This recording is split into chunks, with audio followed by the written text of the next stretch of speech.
This video is only for adults. Viewer discretion is advised. For educational purposes only. Tread carefully. All right, now we'll begin the case. A robotic myomectomy. We begin with a vasopressin injection needle. You can see the before and after picture. After, of course, vasopressin, the blanching happens and it thereby reduces the blood loss during surgery. A very first step to prevent the blood loss. Here I am using a monopolar scissor and a bipolar forceps. There is a basic difference in a laparoscopy monopolar versus a robotic monopolar. The fumes are very less, first. Second, the scissor is so precise and it just take care of the bleeding so well. It doesn't cause any kind of bleeding during the cutting also. The entire vision is very clean and clear.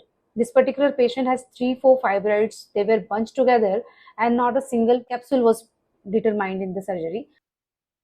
But even though that is the case, we could finally dissect out the tumor very well. Within 5 to max 6 minutes, we could take out the tumor beautifully.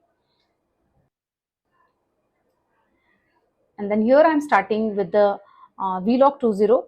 Many people in the myomectomy prefer 10 Stratafix maybe, but my personal preference for the Indian uteruses mostly is this 20 VLOC. It does very beautiful healing and it is very beneficial, especially those who are wanting the conception in the future. We can take a baseball suturing, we can take a continuous suturing, whichever you like. The ultimate idea is to have a very well approximation and a good hemostasis. And this is the probably only blood loss we can see, hardly less than 5 ml. This particular patient wanted a tubal ligation, so we did simultaneously in the same sitting. So you can see quickly we could proceed ahead with the tubal ligation bilaterally. And also there is small fibroid in the posterior surface of the uterus. We simply removed it. A very clean dissection and beautiful vision. This is actually a recording. When I was operating inside, it was even better and beautiful picture. So this is the only blood loss we can see. Later on we will do the suction irrigation also. Then we do marcellation through the marcellator. And this, of course, we send a specimen for histopathology. This is the incision which is 1 centimeter. This is the only incision which is 1 centimeter through which the marcellation is done.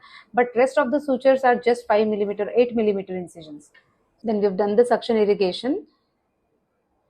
As my routine practice, I always close the incision site with Surgisil just for the hemostasis.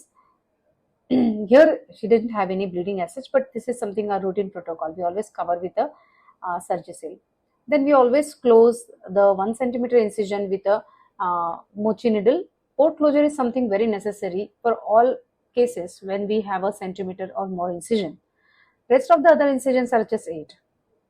Thank you.